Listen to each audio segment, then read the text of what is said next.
एल्गार पुकारणार आहे। महाविकास आघाडी आणि मनसे आज मुंबईमध्ये आयोगाविरोधात मोर्चा काढणार आहे। सत्याचा मोर्चा असे या मोर्चाचं नामकरण करण्यात आले। या मोर्चाला उद्धव ठाकरे, राज ठाकरे, आदित्य ठाकरे, अमित ठाकरे उपस्थित असतील। आयोगाचा बेजबाबदार कारभार, मतचोरी, मतांमधील घोळ, निवडणुकीतील गैरव्यवहार याबाबत हा मोर्चा काढण्यात येतोय। लोकांना सत्य कळावं आणि असत्य जनतेसमोर यावं यासाठी या मोर्चाचं आयोजन करण्यात आले। मोर्चा दुपारी 1 वाजता मुंबईमधल्या फॅशन स्ट्रीट वरून सुरू होईल।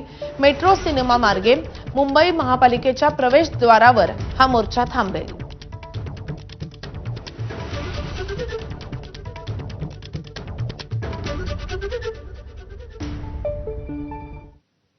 तर महाविकास आघाडीच्या सत्याच्या मोर्चामध्ये राज ठाकरेंची मनसेही सहभागी आहे।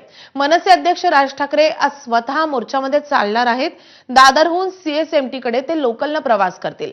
मोर्चाची वातावरण निर्मिती म्हणून राज ठाकरेंनी नुकताच रंगशारदा सभागृहामध्ये कार्यकर्ता मेळावा घेत मतदार यंत्र, मतदार याद्यांसंदर्भात प्रेझेंटेशनही केलेलं होतं।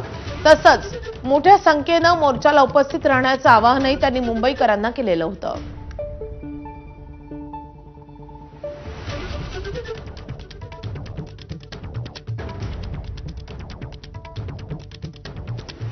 तर या मोर्चामध्ये राज ठाकरे लोकलने प्रवास करत सहभागी होणार आहेत। उद्धव ठाकरे आणि राज ठाकरे एकत्रितपणे या मोर्चामध्ये चालणार आहेत। त्यासोबतच महाविकास आघाडीचे इतर घटक पक्षही या मोर्चामध्ये सहभागी असतील।